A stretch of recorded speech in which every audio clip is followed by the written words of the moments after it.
Irmãos, a vida é interessante, não é? Fazemos planos e os colocamos em prática.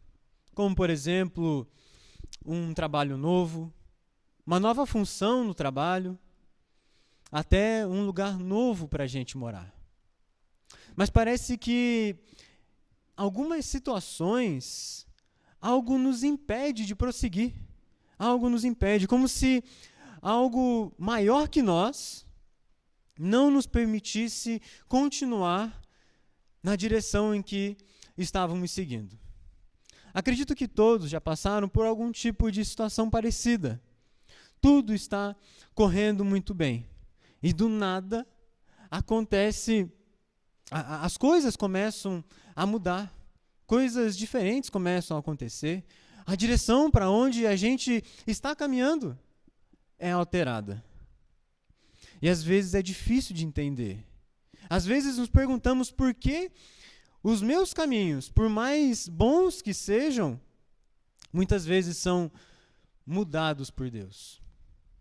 E realmente é uma pergunta muito difícil a ser respondida. Principalmente quando esses caminhos que estamos trilhando, neles tem nossos sonhos, nossos planos, para o nosso benefício. Quando eles são alterados, isso nos deixa realmente muito tristes, chateados. Saber que o Senhor, Deus, que é totalmente bondoso, vem e altera os nossos caminhos. Só que esquecemos de um detalhe que é crucial para a fé cristã. Os caminhos do Senhor são maiores, melhores e muito mais altos que os meus caminhos. Se confiamos que os caminhos do Senhor são maiores que os meus, então devemos ser guiados pela direção do Espírito. E esse relato de Atos dos Apóstolos vai nos ajudar a aplicar essa verdade nas nossas vidas. Para os irmãos conhecerem, serem introduzidos na contextualização, após Paulo finalizar a sua primeira viagem missionária, ele decide voltar às cidades pelas quais ele já passou, que ele já visitou. Provavelmente é para entregar a decisão do concílio em Jerusalém, que houve em Jerusalém, e também para ver como estava a liderança dessas igrejas. Se estavam ensinando a doutrina que Paulo havia passado. No primeiro momento, Paulo convida Barnabé para que seguisse nessa nova viagem missionária. O antigo companheiro que ele teve. Mas devido a uma desavença entre os dois, Barnabé decide seguir para um lado com João Marcos e Paulo, junto com Silas, seu novo companheiro de viagem, decidem revisitar essas igrejas, iniciando a nova viagem missionária, a segunda viagem. E eles passam por todas as igrejas, pela Síria, Cilícia, Derbe, Listra, e podemos ver que essa viagem surtiu muito efeito nessas igrejas. Vejam comigo no versículo 5, no capítulo 16, que ele diz ali: assim, as igrejas eram fortalecidas na fé e dia a dia aumentavam em número. Tudo estava seguindo como planejado. O que Paulo tinha planejado, ele estava conseguindo colocar em prática. No entanto, quando olhamos para o verso 6, algo estranho acontece. Verso 6. E percorrendo a região frígio-gálata, tendo sido impedidos pelo Espírito Santo de pregar a palavra na Ásia. Todas as igrejas que receberam o evangelho na primeira viagem missionária, Paulo conseguiu visitar. Conseguiu. Como eu já comentei, ele passou pela Síria, Cilícia, Derbe e Listra. Mas, pelo que o texto nos mostra, Paulo queria continuar a pregar o evangelho na Ásia. Continuar a pregar. Quando olhamos no mapa, Paulo ele está saindo da região da Galácia e seguindo para a região da Ásia. da Ásia, que lá ficavam as igrejas que a gente conhece no livro de Apocalipse. Lá ficava Pérgamo, Sardes, Filadélfia, Éfeso, todas as igrejas que encontramos no livro de Apocalipse. Só que algo interessante acontece. O texto nos mostra que o próprio Espírito Santo o impediu de pregar a palavra na Ásia. Esse Espírito é sim a terceira pessoa da Trindade, o Espírito Santo. Para que os irmãos lembrem, Deus subsiste em três pessoas: Deus Pai, que é o Deus Criador, quem cria e predestina; Deus Filho, que é Jesus Cristo, que é quem executa o plano redentivo para os eleitos do Senhor; e o Espírito é quem aplica essa obra redentiva no coração de todos os escolhidos de Deus. E esse mesmo Espírito, ele consola, ele conforta, ele guia toda a igreja. Ele torna toda a obra que a igreja faz agradável ao Pai. É esse Espírito que impede Paulo de ir até a Ásia. Os impede de uma forma que Lucas, quem está escrevendo o livro, não nos conta. Pode ser de uma forma, se manifestou de uma forma de doença, ou de visão, ou de sonho, né? Mas Lucas não nos dá esse detalhe. Só que no original a gente consegue extrair um resquício do que aconteceu. No original ele diz que alguém, uma pessoa, impediu outra de tomar alguma ação. Negou, recusou algo a alguém. Aí é que não entendemos. Não entendemos. Por que o Espírito Santo impediu Paulo de pregar o Evangelho? O negou de pregar naquela região. Vejam, a missão a qual Paulo queria executar tinha tudo a ver com os princípios do Evangelho, com o que Jesus os tinha deixado. E eles podiam muito bem entender esse ato, né, esse impedimento, como uma obra do maligno, do inimigo. Podiam, porque estavam sendo impedidos de pregar o Evangelho. No entanto, esse ato do Espírito foi muito bem reconhecido, não só pelo apóstolo Paulo, mas por Lucas, que relata para nós. O Espírito Santo se manifestou de tal forma que seria impossível eles atribuírem a outro ser, a outra pessoa. Paulo e os seus companheiros tinham a certeza de que realmente era o Espírito de Deus, que os estava direcionando. Agora vejam comigo no verso 7, ele diz ali: defrontando Mísia, tentando ir para a Bitínia, mas o Espírito de Jesus não o permitiu. E tendo contornado Mísia, desceram a Troade. Então, após o Espírito impedir o apóstolo Paulo de entrar na Ásia, que ficava à esquerda, eles continuaram em frente, continuaram a caminhar. O interessante a se pensar é que Paulo deveria ter ficado chateado, né? Com certeza ele ficou chateado, até triste, de não ir para o lugar que ele desejaria. Mas, por outro lado, ele sabia que agora o Espírito Santo estava os conduzindo, os guiando para onde ele quiser, para onde Deus o quiser. Com certeza, saber que estava sendo guiado pelo próprio Deus reconfortou as suas almas. Enquanto caminhavam, eles repararam que, chegando na região da Mísia, essa região fazia parte da Ásia, né, como o texto mostra para a gente. Essa região da Mísia, ela é composta por 3 cidades, que é Pérgamo, Assos e Troade. Troade, que é bem lá no final, a última cidade perto do mar, perto da praia. E com certeza eles lembraram do que o Espírito já havia falado para eles. Já havia os negado de entrar nessa região. E eles sabiam também que à sua direita era a região da Bitínia. Essa província era composta por povos romanos, gregos, helenísticos, também pelos cidadãos nativos, né, que nasceram ali mesmo. Ou seja, era uma ótima região para Paulo pregar o evangelho. No entanto, Deus não o permitiu ir para onde queriam. Ele diz, mas o Espírito de Jesus. A maioria dos comentaristas atribuem, né, esse termo ao próprio Espírito Santo. E é mesmo, pois é o Espírito que procede de Jesus Cristo.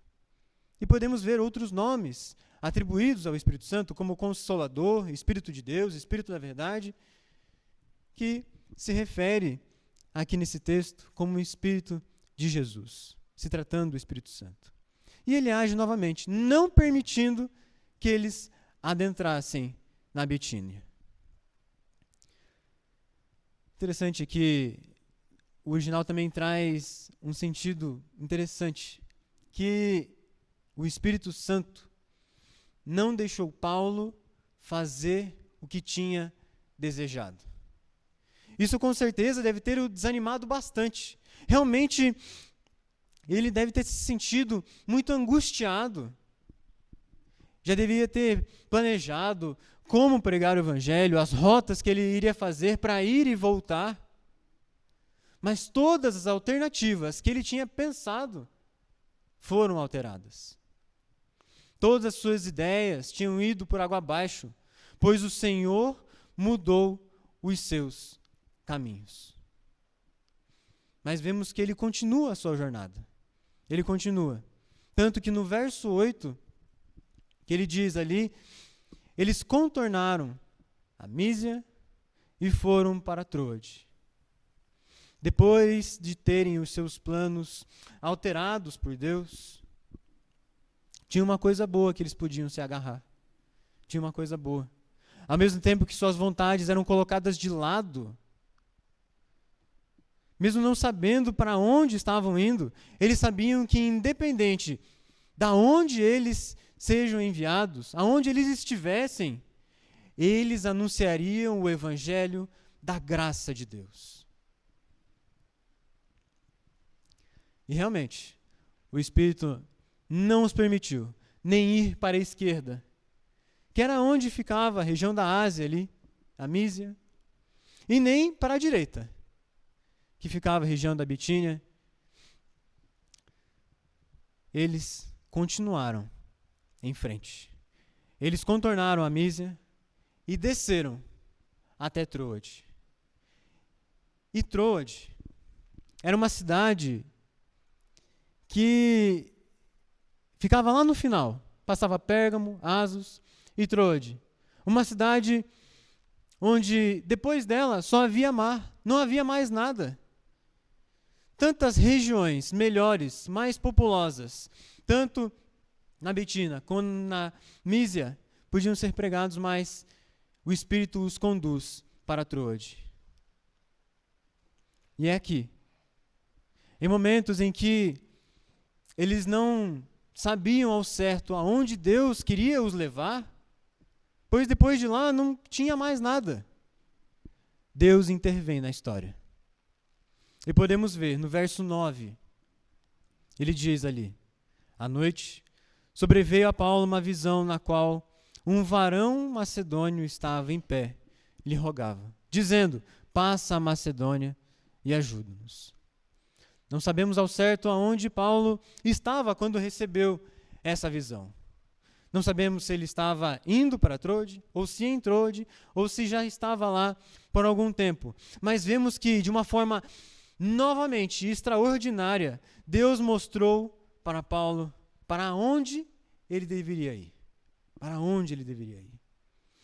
Nesse tempo, queridos, Deus, ele se mostrava, a forma dele se mostrar ao povo era através de atos extraordinários. Como vimos ali, em forma de visão, sonhos, manifestações angelicais. Diferente de hoje em dia, pois já temos a revelação completa de nosso Deus. Tudo o que Deus quer de nós, o plano que Ele tem para nós, tudo o que Ele quer passar para a sua igreja, já foi revelado. E está aqui. Nós temos acesso, que é as Escrituras. Para pregar, para a mensagem do Evangelho, para que ela chegasse até o destino naquela época, Deus usava de atos extraordinários, sim. Deus usava de visões, sonhos e manifestações para guiar, para direcionar o seu mensageiro. Como podemos ver ali, Paulo teve a visão de um macedônio pedindo ajuda. Mas afinal, aonde fica Macedônia? Ela fica na Europa. Sim, irmãos. Deus mostra que o Evangelho ia começar a alcançar pessoas na Europa. Algo que estava muito além dos planos, dos caminhos que Paulo tinha pensado. E nessa visão que Paulo teve, um homem lhe pedia ajuda.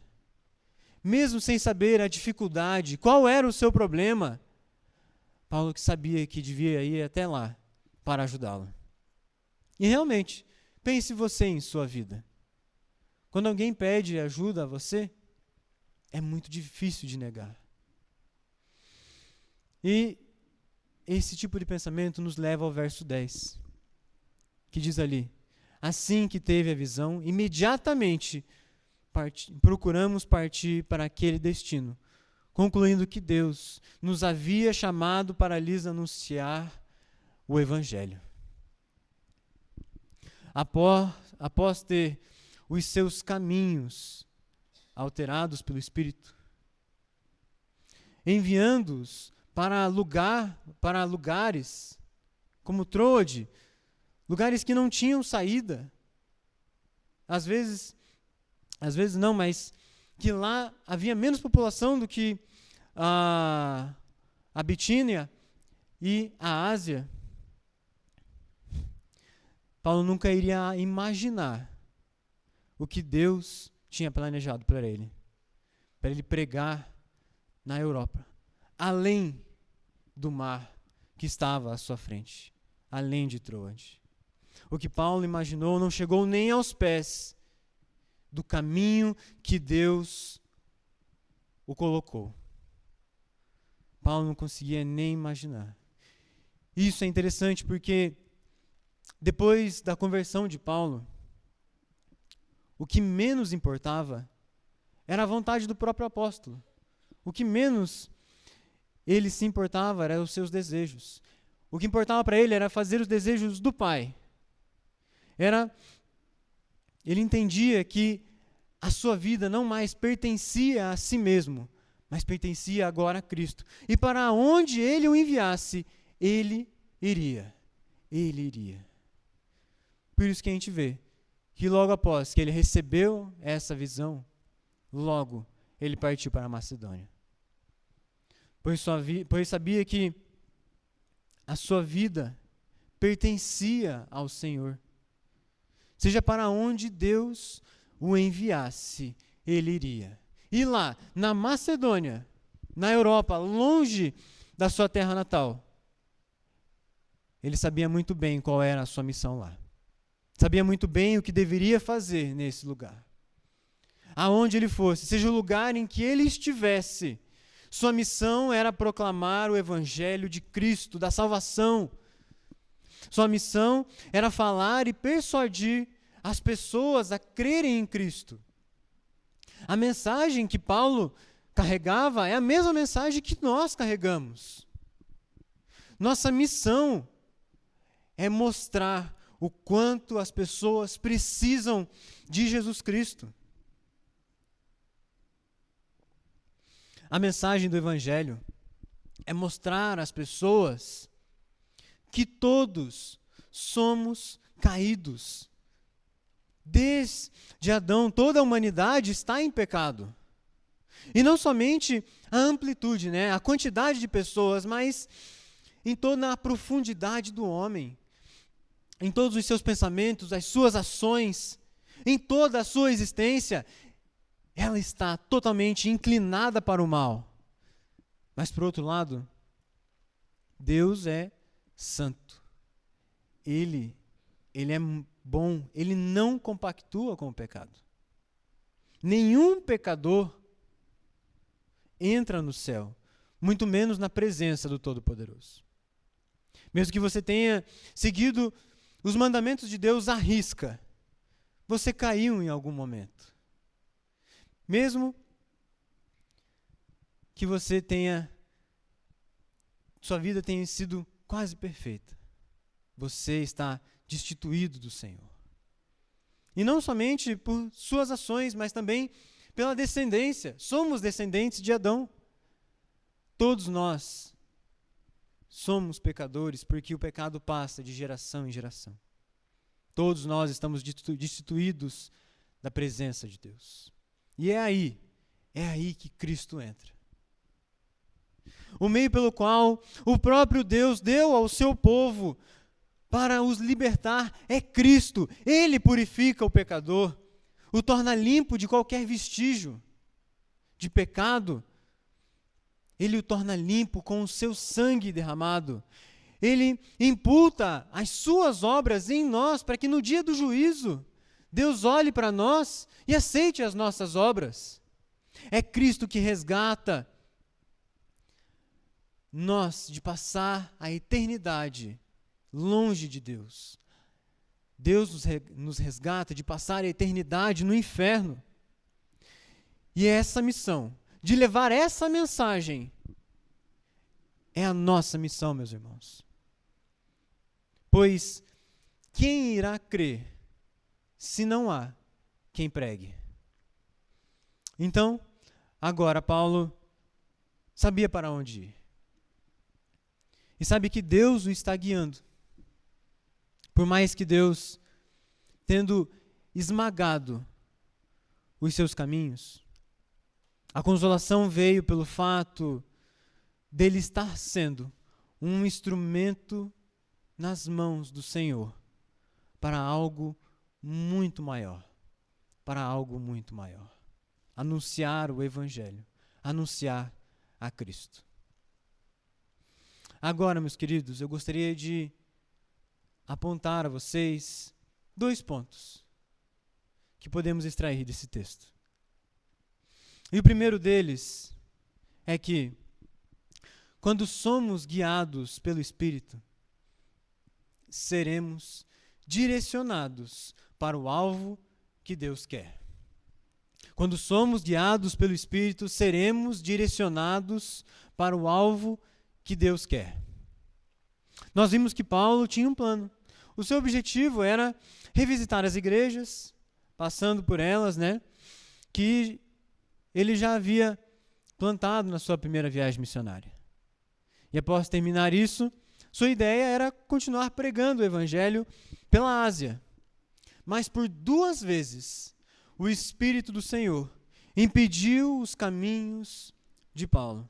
Não sabemos direito o que aconteceu. Se Deus agiu de forma extraordinária, falando pessoalmente com Paulo, ou se foi, talvez, uma sequência de acontecimentos ordinários, comuns, que fizeram com que ele entendesse que não era por ali que ele deveria seguir. Que não era para os caminhos que ele desejava que ele deveria seguir. Mas sendo uma ou outra, extraordinária ou não, vemos Deus direcionando o caminho de Paulo. E isso não está especialmente ligado apenas ao apóstolo. Não está. Mas está ligado a todos os que creem em Cristo Jesus. Todos os que creem em Cristo. E um bom exemplo disso é quando olhamos o relato de Jonas. O profeta Jonas. É um dos exemplos mais fortes que nós temos. O Senhor apareceu dizendo para ele, para pregar o Evangelho, anunciar a ira de Deus que viria sobre Nínive. Só que Jonas, ele decide não ir. Fala, eu não vou para lá. Indo para o caminho totalmente contrário ao qual Deus tinha ordenado. Porque Jonas sabia que Deus era muito bondoso. Deus era misericordioso. Que se Jonas anunciasse que o juízo de Deus iria vir para aquele povo, e se o povo se arrependesse, Deus iria os perdoar. Por isso Jonas vai para o outro lado. Por isso Jonas decide ir contrário à vontade de Deus. Mas como sabemos também, Deus não permite que Jonas siga o seu caminho, mas o leva para Nínive, para que o plano de Deus seja executado, para que o plano redentivo de salvar aquelas pessoas seja feito. E a nossa vida é assim. Estamos quietos nos nossos cantos, vivendo as nossas vidas comuns, trabalhando, indo para casa, indo para as faculdades, para o colégio, mas de repente Deus vem e começa a mudar toda a nossa vida. Nos coloca em lugares que não queremos estar, lugares que não fazem o menor sentido a gente estar ali. Acredito que você já se fez essa pergunta em algum momento da sua vida. Por que Deus me trouxe aqui? Aqui não tem nada a ver comigo. Mas a questão não é em aonde eu quero estar, mas sim qual é o alvo de Deus em me colocar aqui. Ter os seus caminhos alterados por Deus, por diversas vezes, é doloroso. Mas o que precisa vir à nossa mente nesses momentos é qual é o objetivo do Senhor em nos colocar aqui. Entender que Deus é quem tem o controle de todos os meus caminhos. E eu, como servo de meu Senhor, irei buscar o mesmo alvo, o mesmo objetivo que Ele. Ter os nossos caminhos mudados por Deus é efeito da graça do Senhor. Antes, nós seguíamos os caminhos dos nossos corações, as nossas próprias vontades. Mas agora, depois da ressurreição de Cristo, o Espírito é quem nos guia para o alvo de Deus. E o alvo de Deus é proclamar o seu plano redentivo, anunciar o seu Filho, que já veio, morreu e ressuscitou, para que a gente possa levar essa mensagem, para que as outras pessoas sejam alcançadas. É para falar dessa mensagem que Deus nos coloca aonde estamos. O alvo de Deus não é o homem, não é um homem, mas sim a proclamação da salvação que Cristo nos deu. O alvo de Deus é que toda a criação renda a glória a Cristo Jesus. Esse é o alvo de Deus, para que toda a criação renda glória a Cristo Jesus. É para isso que fomos feitos, meus irmãos. Para proclamar essa verdade. Precisamos proclamar a mensagem central das Escrituras, do plano de Deus, que é Cristo Jesus. Por isso, quando somos guiados pelo Espírito, seremos direcionados para o alvo que Deus quer. Para o alvo que Deus quer.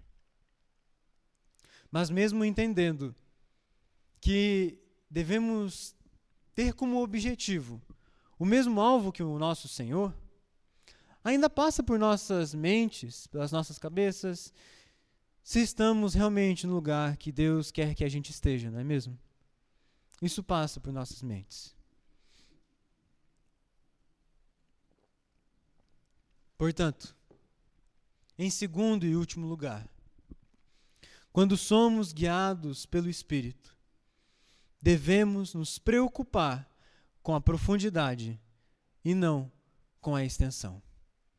Quando somos guiados pelo Espírito, devemos nos preocupar com a profundidade e não com a extensão. Após o apóstolo ser barrado de seguir o caminho que ele desejava, Paulo continua caminhando, passando pela Ásia, pela Bitínia, até chegar a Troade. E esse lugar para o qual eles foram conduzidos era um beco sem saída. Podia sim ter pessoas naquela cidade para pregar a palavra, mas nas outras regiões havia muito mais. Por certo momento, com certeza, o apóstolo, junto com os seus companheiros, não entenderam o porquê estavam indo para lá. Eles estavam sendo guiados, sabendo o seu objetivo, mas não conseguiam saber para onde estavam indo. Para onde estavam indo. Esse pensamento até podia atormentar os seus corações. No entanto, eles reconheceram a voz de Deus. Eles sabiam que era o próprio Deus que estava guiando, porque eles tinham uma vida profunda com Deus. Eles tinham uma vida conectada com o Senhor. Depois, como exemplo, depois que eu conheci a minha esposa, eu fui colocado, em um universo muito diferente do que eu estava acostumado. Um universo chamado trilhas. E eu vou falar para vocês, o negocinho estranho, diferente. Você começa a subir, e dali 2 minutos você já começa a descer. E você vai para a direita, vai para a esquerda, sobe, desce.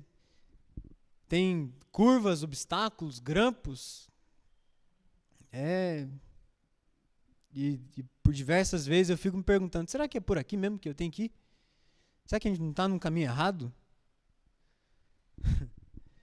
Eu às vezes fico pensando, meu Deus, o que eu vim fazer aqui? Mas é bom, gente, é bom. É gostoso estar com os amigos e dar boas risadas, sim. Dar boas risadas. E é isso que é interessante. Por várias vezes eu ficava me questionando, será que estamos no caminho certo? Será que ir em frente vai nos levar ao objetivo? Ou devemos ir para a esquerda ou para a direita? Às vezes nós temos esses mesmos tipos de questionamentos nas nossas vidas. Não é mesmo? Será que é por aqui que Deus quer que eu vá? Será que essa é a vida que Deus quer que eu tenha? Creio que essas não são boas perguntas a se fazer. Conversando com um pastor, amigo meu, ele me disse a seguinte frase: não se preocupe com a extensão do seu ministério, mas se preocupe com a profundidade. E, além de servir para o ramo pastoral, eu acho que é muito bem aplicável para toda a nossa vida. Não se preocupe para onde você vai, ou se está no caminho correto. Se preocupe em ser profundo em sua vida com Deus. Nós questionamos a soberania de Deus sobre as nossas vidas e acabamos esquecendo que o que Ele quer de nós é profundidade na vida espiritual com Ele. Da mesma forma que Paulo reconheceu os atos de Deus, o direcionando, porque tinha uma vida conectada com Deus, uma vida profunda. Devemos também buscar esse mesmo tipo de profundidade. E fazemos isso lendo a sua palavra, ouvindo a sua palavra, meditando nela, tentando louvar a Deus em todos os momentos, com nossas ações e nossos pensamentos. Jesus Cristo nos religou com o Pai para que possamos ter uma vida espiritual, uma vida ligada com o Senhor. E quando Cristo se assenta à destra do Pai, Ele nos concede o seu Espírito, para que fôssemos guiados por Ele, fôssemos guiados pela vontade de Deus. Sendo assim, você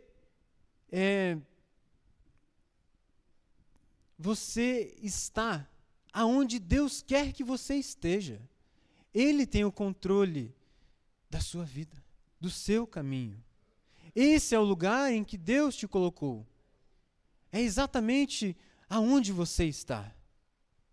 O que devemos fazer agora é dedicar toda a nossa vida a ter mais profundidade com Deus, a ser mais profunda com o Senhor, servi-lo e proclamar a sua verdade aonde quer que nós estejamos. Antes de se perguntar se onde você está é realmente a vontade de Deus, pense: o Senhor me colocou aqui. Não sei direito para onde vou, mas confio em Ti, pois o Senhor toma conta da minha vida. Seja onde eu estiver, eu vou servi-lo e obedecer de todo o meu coração. Por isso, irmãos, quando somos guiados pelo Espírito, devemos nos preocupar com a profundidade e não com a extensão. Concluindo, irmãos, realmente é muito difícil ter nossos caminhos alterados por Deus. Cremos em um Deus que altera, que destrói os nossos caminhos para que os caminhos dele sejam executados. Então, quando somos guiados por Ele, pelo Espírito, precisamos entender que seremos direcionados ao alvo que Ele quer, ao alvo que Deus quer. O nosso caminho é buscar o mesmo alvo que Deus. E o alvo que Deus quer é que proclamemos a mensagem do Evangelho, a mensagem de Cristo. E também, quando somos guiados pelo Espírito, devemos nos preocupar com a profundidade, não com a extensão. Quando nos dedicarmos a ter mais profundidade em nossa vida espiritual com Deus, consequentemente, vamos ser direcionados para onde o Senhor quer que nós estejamos. Pois esse mesmo Deus que altera, que destrói os nossos caminhos, nos coloca nos caminhos da sua vontade. Amém, meus queridos? Vamos orar? Pai, em nome de Jesus, oramos ao Senhor, ó Deus, e pedimos que o Senhor mesmo, o Teu Santo Espírito, conduza a nossa vida, Pai. Por diversas vezes, dúvidas vêm às nossas mentes. Por diversas vezes pensamos, será que realmente é aqui que o Senhor quer que eu esteja? Mas que a gente busque, nesses momentos, obedecê-lo, busque a sua palavra, Pai. Ser confortados pelo Senhor, sabendo que o Senhor é quem comanda os nossos caminhos e é o Senhor quem nos direciona. Que a gente possa ter uma vida profundamente profunda com o Senhor, Pai.